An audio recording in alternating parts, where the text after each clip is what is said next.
Big ബോസിൻ്റെ live അപ്ഡേറ്റിലേക്കാണ് പോകുന്നത്. ഇപ്പോൾ ലൈവിൽ നമുക്കറിയാം പവർ ടീമിൽ ആൾ കുറവാണ്. ഇന്നലെ ജാൻമോണി പോയപ്പോൾ ശ്രീരേഖയെ പിടിച്ച് ജാൻമോണി തന്നെ പവർ ടീമിലേക്ക് ആക്കിയിട്ടുണ്ട്. സിബിനെ ബിഗ് ബോസ് തന്നെ പവർ ടീമിൽ നിന്ന് പുറത്താക്കിയായിരുന്നു. ആ സമയത്ത് പവർ ടീമിലെ ആളുകളുടെ എണ്ണം കുറഞ്ഞു.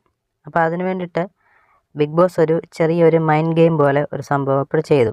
അതായത് ബിഗ് ബോസ് അനൗൺസ്മെൻറ്റ് ചെയ്തു, പവർ റൂമിലേക്ക് വരാൻ താല്പര്യമുള്ളവർ കൈ പൊക്കാന്ന് പറഞ്ഞപ്പോൾ ഗബ്രി, ജിൻഡോ, അഭിഷേക്, അതുപോലെ നന്ദന, ഈ ഒരു 4 പേരാണ് കൈകൾ ഉയർത്തിയത്. അപ്പോൾ ഇവരെ 2 പേരെ ഒരു മൈൻഡ് ഗെയിം കളിപ്പിക്കുന്നതിന് വേണ്ടിയിട്ട് ബിഗ് ബോസ് ആക്ടിവിറ്റി ഏരിയയിലേക്ക് വിളിപ്പിച്ചിട്ട് ഒരു കഥ പറഞ്ഞു. കഥ പറഞ്ഞത് പണ്ടത്തെ എന്തോ ഒരു കഥ പോലൊക്കെ ഇങ്ങനെ ബിഗ് ബോസ് ഉണ്ടാക്കിയ കഥയൊക്കെ ആയിരിക്കാം. എന്തോ ഒരു സംഭവങ്ങളൊക്കെ പറഞ്ഞ ശേഷം ഇവരെ വീണ്ടും പുറത്തിറക്കി. ശേഷം ഈ കഥ പറഞ്ഞതിൽ നിന്നും കുറച്ച് ക്വസ്റ്റ്യൻസൊക്കെ ചോദിക്കും. അതായിരുന്നു ഗെയിം.